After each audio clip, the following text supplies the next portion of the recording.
have a pimple. Look at my wrinkles. I'm stuck. I don't deserve it. I should stay home so no one sees me. I can't get dressed. I can't decide what to wear. No, I'm not worthy. I don't deserve this. I can't get dressed. Can't decide what to wear.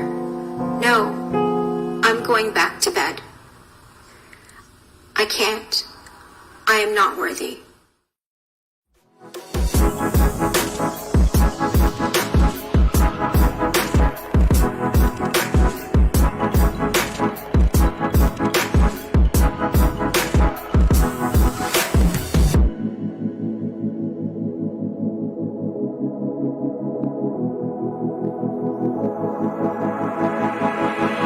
You are gorgeous. I'm a magnet to good things.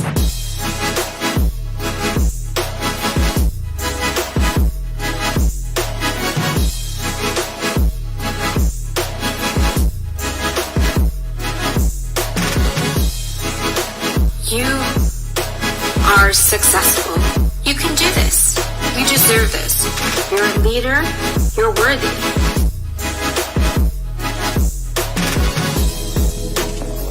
You are kind and generous. I am abundant to all that I do.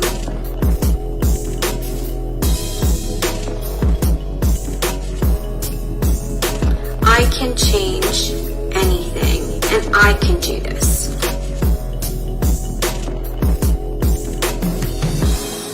With Empowered in Heels.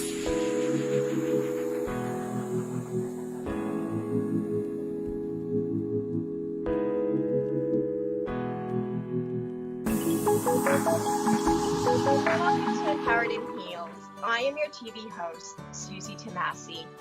We are so honored to be on part of Tv Chaar by Concept by Heima. We want to empower you women to the next level and support you with our weekly topics on all women's issues. I am so delighted to invite our newest guest on this session. She's a dear friend to me, a model, a mentor, and an author. She has so many walks of life that really relate to a lot of women out there, and she's really dealing with a great topic that deals with parental alienation, which we will touch base on with our conversation. Welcome, Harjeet, to our show on an Empowered in Heels.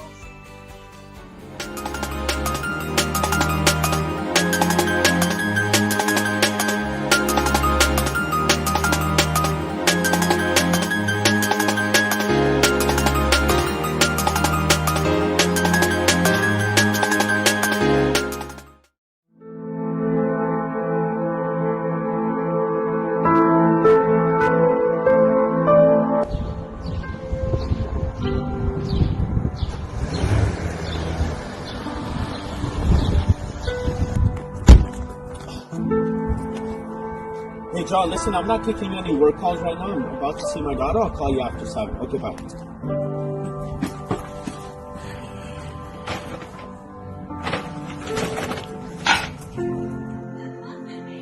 Guess he's not coming, Ruby. I'm sorry.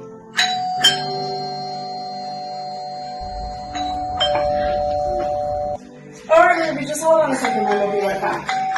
Just gotta go talk chicken. Alright! I'm here to see Ruby for lunch. She's already eaten. What are you talking about? I have a court order right here. It says 1 p.m. Yes, Ricky, that says 1 p.m., not 1:10 p.m. So what is your point? There was a lot of traffic on the road. Give me a break. You know, if you really cared about Ruby, you would be here on time. You know I love her and I would do anything for her, Simi. Tell that to the judge. Wait, hold on. Let me at least give her a present I got her. Bye. Damn it!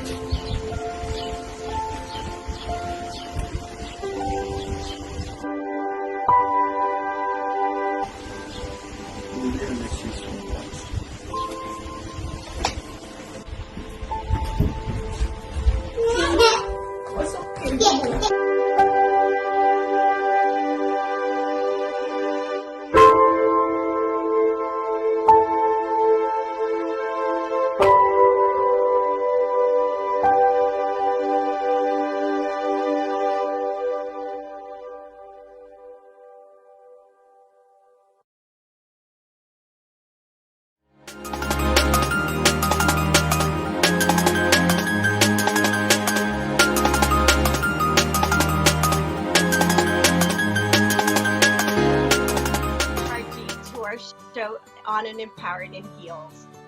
Hi, Suzy. Thanks for having me. Love having you. It's been so long I haven't seen you. And I got to see Jaslyn. She's adorable. She's really grown up. But tell me a bit about yourself. Okay, so I mean, you said a lot in the bio, but just to recap. So I am an author. I have one published novel. It's a romance. It's fictional, and it was published in 2015. And I've always had a passion for writing, and since then, I wish I had like the time and the energy to write more consistently, because it's something that I really miss about myself. So I'm happy that I got to fulfill my childhood dream of being an author with that one book. And hopefully in the future, once Jaslyn's a little older, I can continue on that path. I've also done some TV hosting as well, which I put a stop to because with Jaslyn in the belly emceeing, and my favorite things, and I've had so much fun filming. It's such a great experience to be on set and not be yourself, you know. I mean, most of the roles I get are like happy face, like just, you know, which is great because smiling for me comes easy. But in a nutshell, that's me on a professional level. And on a more personal level, you said that we're going to attack the topic of parental alienation, and that is what is the most consuming, the biggest obstacle that I've ever had to face in my life. And I don't want to give away my age, but it's not quite half a century, but it's more than a quarter of a century. You still look amazing. Come on. Age is what we carry inside, right? Yes. So with that, I know with such a fun event, I hope that will continue once everything settles in. I know with kids it's hard. I'm lucky my kids are a little bit older now that I can kind of focus on me. But with that in plan, you've also produced many films and many YouTube videos to tackle the topic of parental alienation. And your daughter was in it, I believe, right? Yeah, she was. Yeah. Yeah. So how was that? Having your daughter be part of it and talking to her about it as she's being an actor so young, and how to engage her and let her understand that it's a movie, it's not real, because you know it's a loving family you guys are. I know you both, and a loving family for sure. So was it did you find any effect on her? How did you approach it to get her part of it? Give me the background details on it. Okay, well, if you've seen the movie, obviously you've seen the movie, it's like 2 minutes in total. So Bobby has not done a lot of acting, and everybody complimented him on his acting abilities.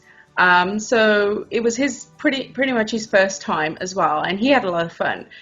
And so in terms of parental alienation, it's such a sensitive topic, and especially being from the cultural background that we're from, it can be even more difficult. It's like there's so many stigmas attached to mental health, and parental alienation doesn't even come up. I mean, you know, anything that can make us look bad, we don't talk about, which is why I was so happy that Bobby helped me with that video, because I really wanted to get that message across.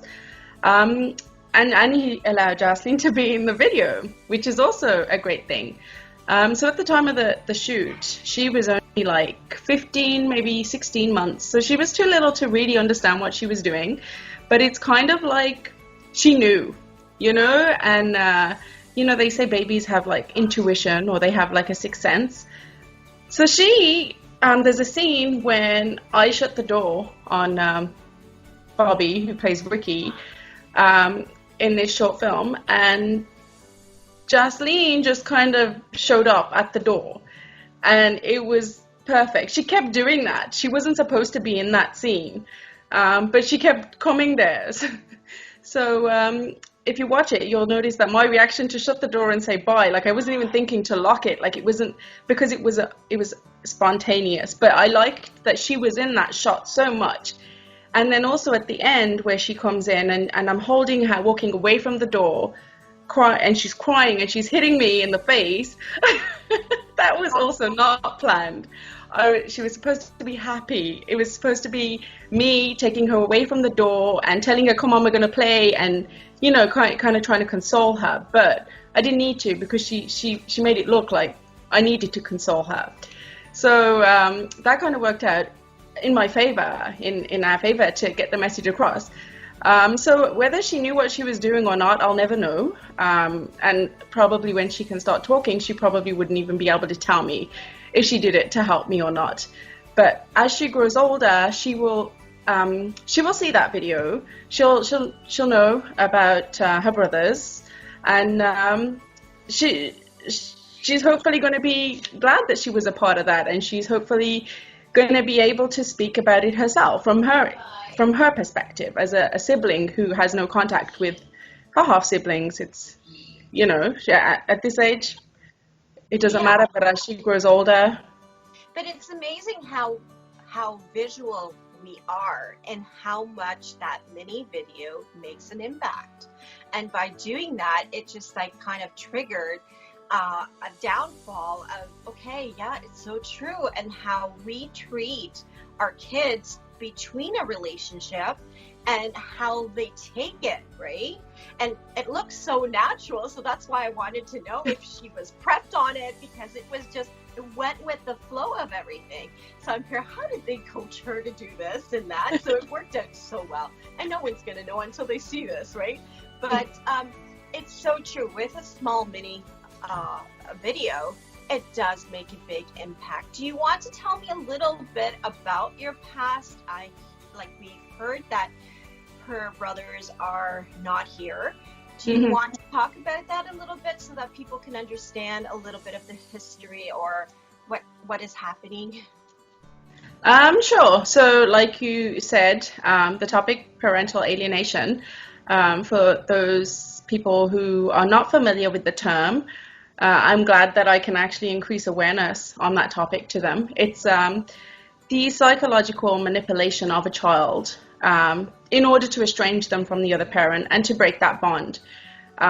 So like the other parent, and it's not always biological and it's not always parents, but in this scenario it is parent, because it's parental alienation. But it's just like the child is kind of torn between two parents. And in most cases, both parents love the child.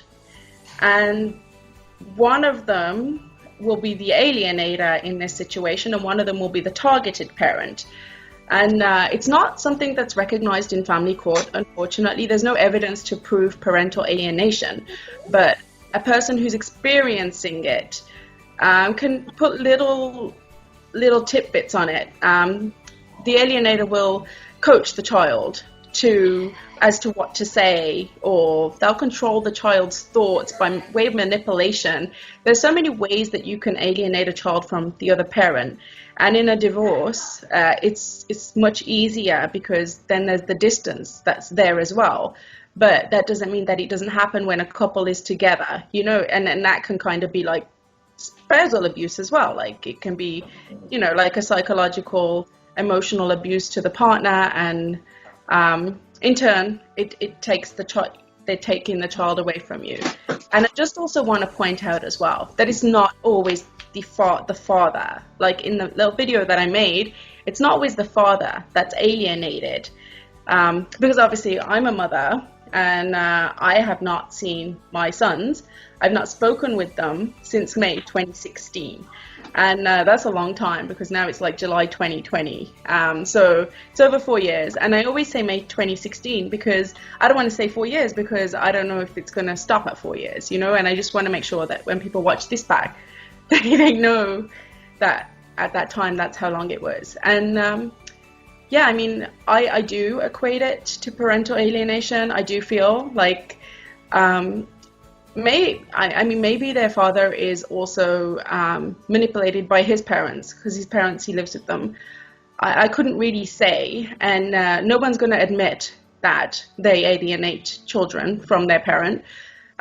There's so many things that I feel about that. I don't want to put any labels to anybody, but I do feel my situation is because of the parental alienation that my ex and his family are doing from my children towards me. And then they're in another country. Is that what happened? No, they're actually they're in this country, but they're in another city to me. Initially I was in the same city as them after the divorce. I stayed in the same city despite my family being just 45 minutes drive away and moving with them, because my whole thing was I don't want to uproot the children. They're in school. One of my biggest things about children is I just can't force them. If they're in school, they're happy. Even if they're too little to have a voice, you can sense that uprooting them, it's going to be like a transition, and nobody likes change at any age, right? And as a child, not understanding what's happening, having this routine, going to the same school, having the same people, and then all of a sudden it's changed. The resistance I would have felt from my children, I just didn't want to put them through that. So I stayed in the same city despite having nobody there close to me that could support me. And even I turned on my family because I didn't think anybody really understood what I was going through. It was a very emotional time for me. It is. It's such an emotional roller coaster that you go through, and there is abuse involved. That the parents take the children and they use them as ownership between the relationship, and they don't know what the factor is that is doing to the child. So psychologically, the child's taking this emotional burden because it's like a tug of war. Who do I go with? Or when they go with a parent for 2 days, they come back and it's like they've already been kind of poisoned, which is so incorrect with us being adults to try to avoid and keep it as a friendly relationship. Even though a relationship didn't work out, doesn't mean the children are not ours, and they should have value in between the two parents, right? And it's us as adults to be able to put that in force and be mature enough to do that in a good way, not to poison the two things, and keeping it separate. Mommy and daddy didn't work out. We did not relate, or our relationship didn't work out. We don't have love. Let's work together, and this time you have two parents, which is great, two homes, right?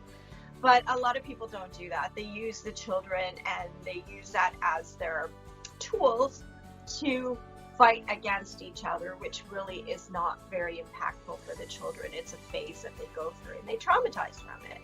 So I am so honored to have you talk about this, because this is a very taboo topic. And I know in your culture, mostly it's something that's really hidden.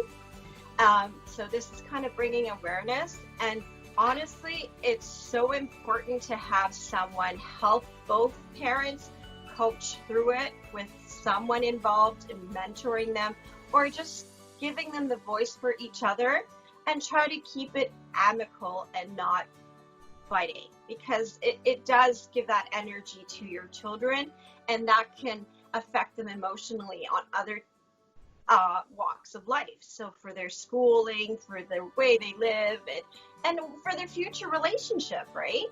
I don't want to make you cry. I'm so sorry. But I'm so honored. This is why I wanted you to be on here, because it's such a true story, and it's happening every day. And I deal with a lot of women abuse, so I see it. And therefore, this is why I really wanted to get the word out. And my show is all about that, is inspiring other people to do better and things that they do today. So I also went through a bad relationship, and I have faults of doing this too, because it's a natural thing. And then I learned, I said, I'm doing bad because I'm not showing my kids the value of what true life should be and what their relationship's going to be like in the future, because it was like a bickering. He would use the children, and then I would come back and say, look, you did this to the kids. And it was like a back and forth, which if I could turn back time, I would do it so differently so it doesn't affect them. Because at the end of the day, a mother is a mother and a father is a father. And we have to respect them with with any faults that they have, and hopefully one only can work on themselves, right? And that's what I pray that they do. Let's move on to something else. And I'm so grateful for your courage to be on here. Tell me a bit about the blue color that parental alienation is all about. Like, blue is this big significance. Like, for domestic abuse, it's violet, it's a purple color. For the blue color, what does that signify for you guys? Well, it's royal blue, specifically, and it wasn't planned for me. I wanted to wear a Suzy dress, so I wore this dress, and it turns out it's royal blue too. And I noticed you're wearing. For that reason, yes. But yeah, so royal blue. The significance is more like of blue as a whole. Like, blue is a primary color, right? So it's not a color that's made from the three colors. It's a color on its own, which makes it pure in that sense. It's not a mix of anything. And then it's also, it's a very spiritual color. It's one of, it's a very biblical, it's talked about in the Bible too, about like the representation of the blue in the sky. So it's just like a pure color. There's no significance on it in the sense that it relates like to parental alienation in a sense, but it's more like this is how the children should be, and this is how the parents should feel as well, and that's why it's royal blue. And the preference of royal blue over regular just any blue is that because the organizer of events, she likes royal blue, so Yes. so And it's I had the pleasure to meet her because she modeled for me too. It's funny, she's been watching my modeling and she wanted to make an impact, and she really related to what I do with the women's shelters, and it kind of combines to the parental alienation part. So I was so honored to have her walk the runway with Suzy Q Jewel's attire, and then having you also join up in it, which is amazing. It was a big thing in Brampton that you guys had a big opening mark with the mayor there. Do you want to talk a bit about that? What happened and how did they honor the name parental alienation? Chef Vanessa, who we're talking about, she has experienced parental alienation and still is herself. And so she has put in a lot of effort to get the word out. And I give her so much credit for that. Because she's using her time to try and educate people as much as she can. She goes to schools and she does what she can. So last year, April 2019, April 25th to be exact, she had organized an event with the mayor present and some of his staff, and also people who have experienced parental alienation. There was some entertainment there. And we did a flag raising event. So and Bubbles of Love was also combined. So we just had people speak about their experiences and about the topic, and the mayor also approved it. And April, if you didn't know, is National Child Abuse Prevention Month. So April 25th is specifically Parental Alienation Awareness Day. So the whole of April is supposed to be the prevention of child abuse, and April 25th is supposed to be a day where we can create awareness. And even though we're doing that every day, April 25th is a date when people can set aside to come together, show their support online, show their support in person, wear royal blue, get out, spread the word, and it's good to have a date on that. So Chef Vanessa had it all signed up with the mayor of Brampton that in Brampton is also being declared April 25th is Parental Alienation Awareness Day. So that's what happened last year. This year, obviously, with the COVID pandemic, it was more of a virtual event. So people were campaigning online. So there is a group now that has just support link for other people that are going through it. Is there tips? Can you give me like 2 tips or 3 tips that we can give out to our audience if they're going through something like that and what they can do? The first thing is to recognize that there's something up. with your relationship with the other person, and it's not, or the way the children are behaving.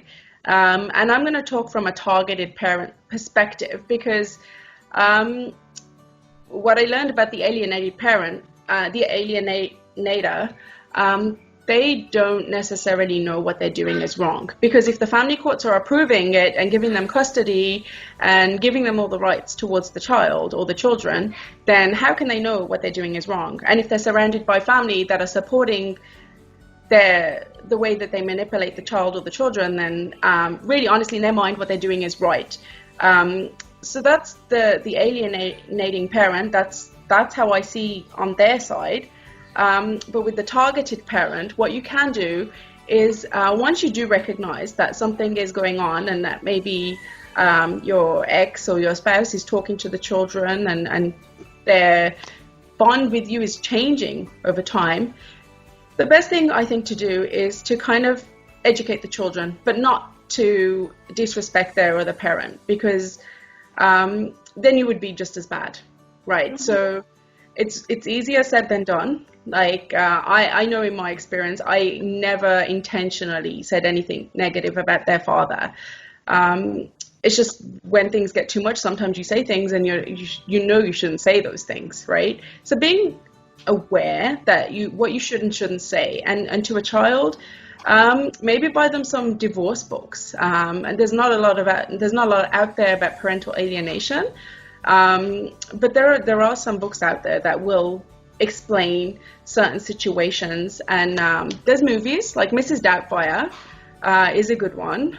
Kramer versus Kramer is also good. While they're not exactly like my experience, it touches on how parents will bicker with each other there's another one called In the Eyes of Macy, I believe, where there's just little things that I picked up on, and it just makes me so sad to see parents arguing in front of the child about how little they each do for the child. And it's kind of like, well, if you stop focusing on each other and how much you hate each other, and you just turn your attention to the child. So if you are experiencing it, find a healthy outlet. Like, see it as a blessing, and it's hard because it's a very negative, not a positive experience. So you got to find a healthy outlet. Like, go for walks. Just make yourself feel good about yourself, because honestly, if your children are being coached to not be around you, they're not going to come back if you are pulling at straws and trying to keep that bond with them. Because in order to love anybody anyways, you've got to love yourself. And a lot of times we fail to do that. It doesn't mean that if you love yourself, there's my little one. If you love yourself, you're being selfish. You're not being selfish by any means. You're actually, you're learning that by doing that, you can actually give more love to other people, right? I mean, there's obviously a cap at loving yourself. You have to have love to give back to other people. And that's just really important. So just use the time, work on yourself, educate your child every opportunity you have with them without disrespecting the other parent. Maybe get professional help if you need it, like a counselor for the children. If you're still seeing them physically, or they're like contacting you on the phone, or you have some kind of exchange with them, it's really important you try and keep that topic in the air, but not like call it parental alienation, because even saying that, you could be, told that you shouldn't be talking to children about these things.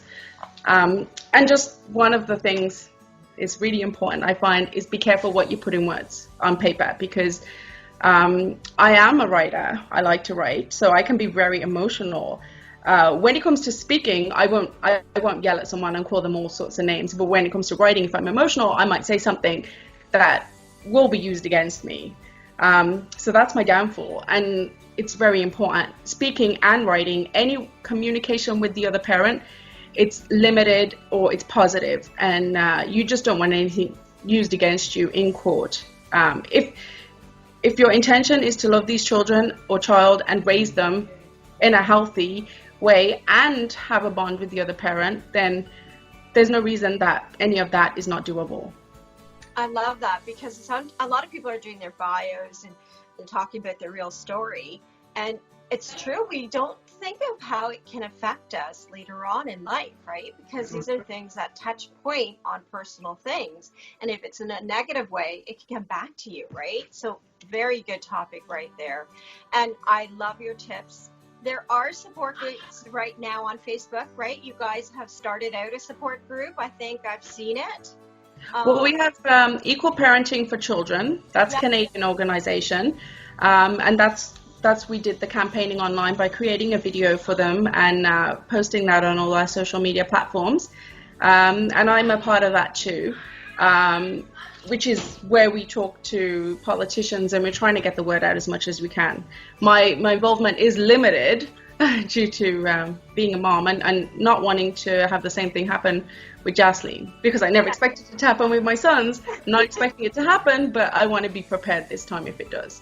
Yeah, so true. Like, honestly, I think it's us as parents to take that ownership in how we relate with things that do not work out in a relationship, and so that it doesn't trickle through, because it is a cycle, as you mentioned.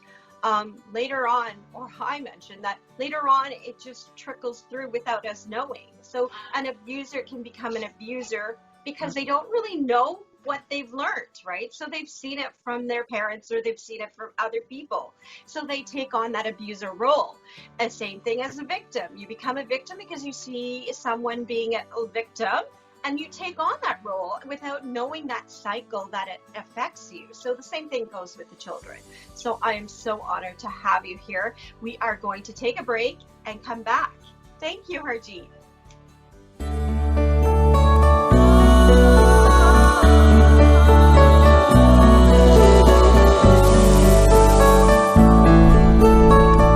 Ashoka Tandoori Range.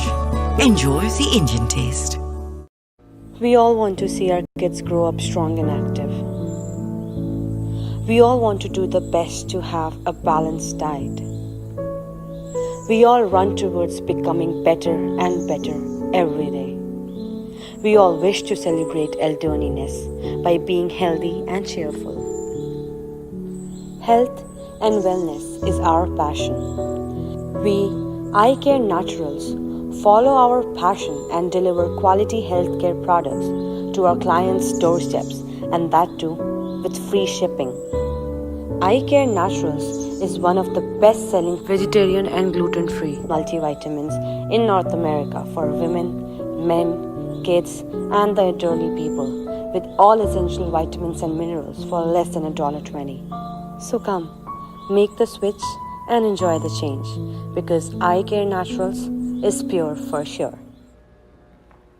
अगर आप greater Toronto area में रहते हैं और परेशान हैं अपनी नई या रीफाइनेंस मोर्गेज के लिए, तो एतमाद के साथ राब्ता कीजिए CIBC के मोर्गेज एडवाइजर कामरान कुरैशी। बेहतरीन रेट्स और आला सर्विसेज के लिए 647-280-6663। Serving the community for 17 years, CIBC के mortgage advisor Kamran Qureshi.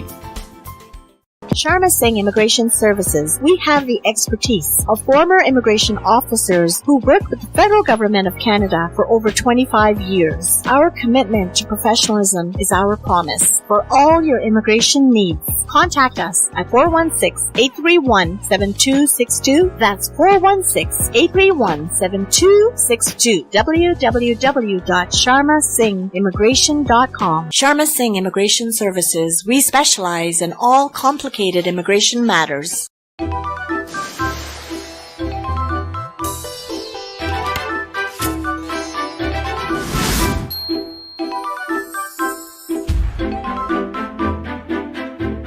Ashoka Pickles, made with the goodness of olive oil. Enjoy the Indian taste. Welcome back to Empowered in Heels. It's our part 2. We are really talking about a deep down topic about parental alienation.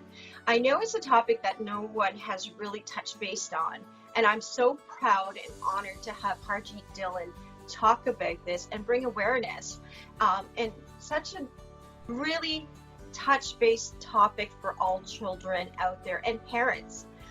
If you're going through a breakdown on a relationship or a divorce or separation or any of sort, we encourage you not to get your children involved. Because it's something that trickles through for their future relationship. And if you don't break that cycle, it continues onward. So we as parents want to take that maturity and be respectful towards both parents. The kids should love both of them equally. Doesn't matter if the relationship didn't work, but the kids should be our major focus and having them develop for their future. So welcome back, Harjeet. You're so cute. I know we've touched really huge topics with this, and I know it's a passion of yours. Tell me a bit about why you are so passionate in giving out this message and letting people know about it. I think it's really important for people to know about the topic and know that it exists. I mean, like domestic abuse, until people talked about it, it would continue to happen, you know, and it's important that people are aware of it before it happens. In my situation, the children were just kind of like being distant from me, and the way things turned out between them and I, like, one minute I would get an email from them telling me that they love me, and the next time I was supposed to see them, they wouldn't show up to a visit saying they don't want to see me. And I never really got answers to my questions. It's just that I would just be told, well, it's about what you did, it's about what you did. But then it's be more specific, because if you want to enable a relationship with me and my children, you need to let me grow from the mistakes I made. You can't keep punishing me for the mistakes I have made, and you need to tell me the mistakes that I did make so that I can actually fix them. Like, I can't work on something that I don't know about. So that's, sorry, my headspace is like here, and so the reason why it's important, going back to the topic, is because when it happened to me, I didn't know about parental alienation. It was my lawyer who had mentioned it, and he said, oh, you know, this is parental alienation. So he did put it in like the papers, but it has no bearing in the courtroom. So it doesn't matter about that. But that doesn't mean to say that in the future it won't. Which is why I and many other people speak up about the topic, because we have children that are caught up in this cycle. We don't want their children, our grandchildren, to be caught up in this cycle. And there's statistics, I mean, I don't know exactly, but a child that has been alienated from one of their parents is likely to be in the same situation when they're older as well, and they have children. Same with abuse, you know, everything just, it becomes a cycle. So speaking up, you can create awareness, and if one person is to learn from this, that this could possibly happen to a mother, you know, everybody puts so much importance on a mother, or, you know, a mother, or they never lose their children, or how could you lose your children? And, you know, well, it happened, and there were female judges supporting that decision too. So don't take for granted that we're women. You still have to work at being a good woman, you know, when you become a mother. And sometimes it's money, because if they have the best lawyers, and sometimes when you're the victim, you don't have that financial background to get that superb lawyer to protect yourself on that. And if you're caught off guard, you're not prepared for it. So that's where it really affects you as the victim itself. But I truly love what you're doing, and you're so passionate about it. You're a great example for other women, and you're putting out that voice for the voiceless. So that's why I really recommend, if anyone that's going through this, to look at how you can better the situation and look for help. Like, I know there's, I think, mediators that can get between the relationships so that they can start the communication between each other, so that it will help and avoid the confrontation of the two parents at that time, to kind of settle it through.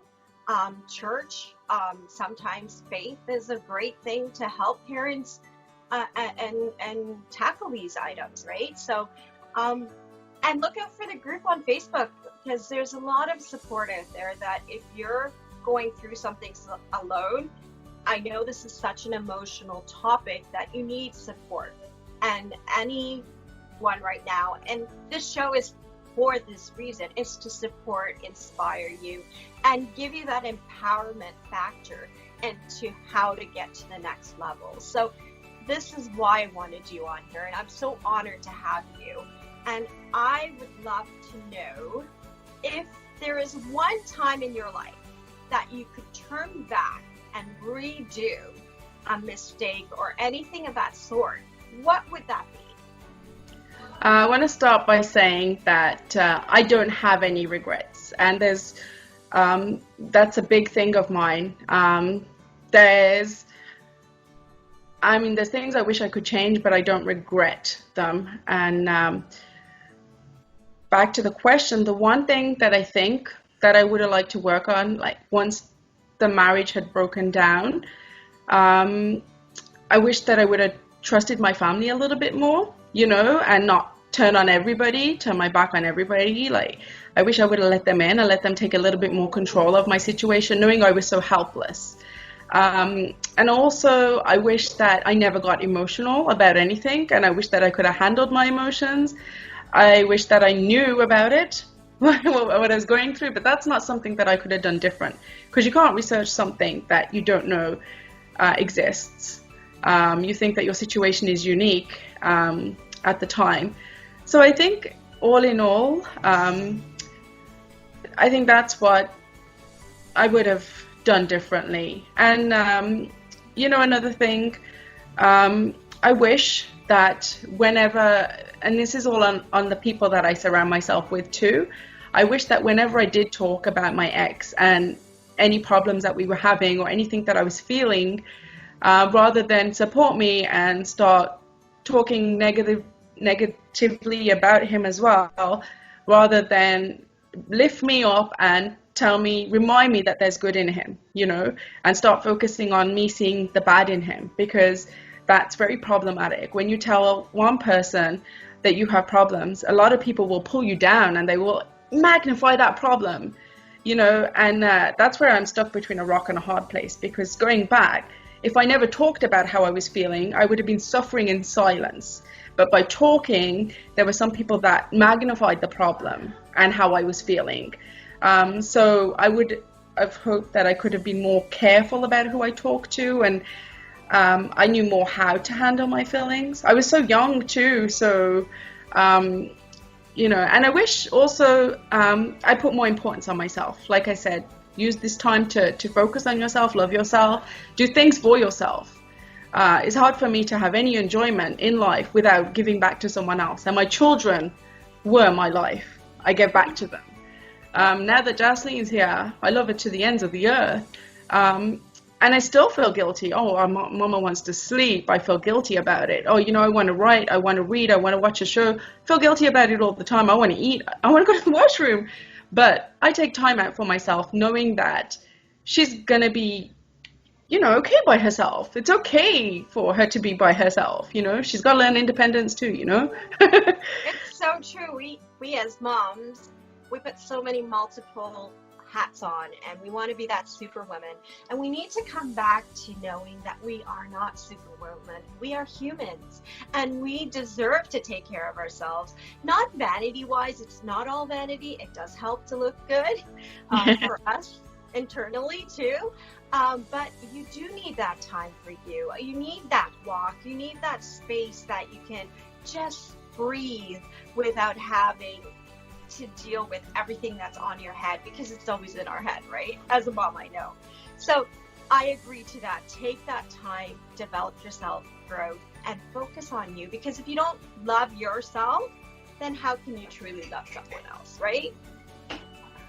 Very Thank true. you for being on this show on Empowered in Heels. I'm so delighted that we can actually share this to the world and have people bring out their voice and actually change the way that some of us react. So if today can do one thing, it's to encourage you to work on your communications towards each partners, because it does influence our kids, and it does influence in their future, which we don't want to have them go through what we went through, that would be the worst nightmare. So if we can do that today, by this show, that would be an amazing outcome. So thank you for being on Empowered in Heels. See you next week. It's about weekly topics about women. Thank you, Harjeet, for being here.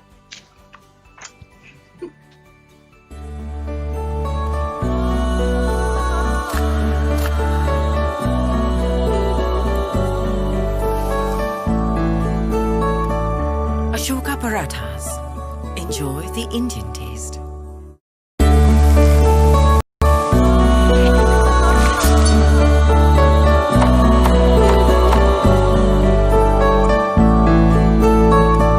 Ashoka ready-to-eat range. Enjoy the Indian taste.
खाने के बाद acidity की बड़ी वजह डब्बों के मसालों में शामिल MSG, हाइड्रोलाइज्ड सोया प्रोटीन और केमिकल्स हैं। तो अब इस्तेमाल करें हबीब रेसिपी मसाला मिक्सेस, हर खाने की उसी लज्जत के साथ। No MSG added, hydrolyzed soya protein और हार्मफुल प्रिजर्वेटिव्स के बगैर, शुगर फ्री, ग्लूटेन फ्री, सिर्फ और सिर्फ खालिस मसाला जात Habib recipe masala mixes, available at all FreshCo outlets and all desi grocery stores across GTA।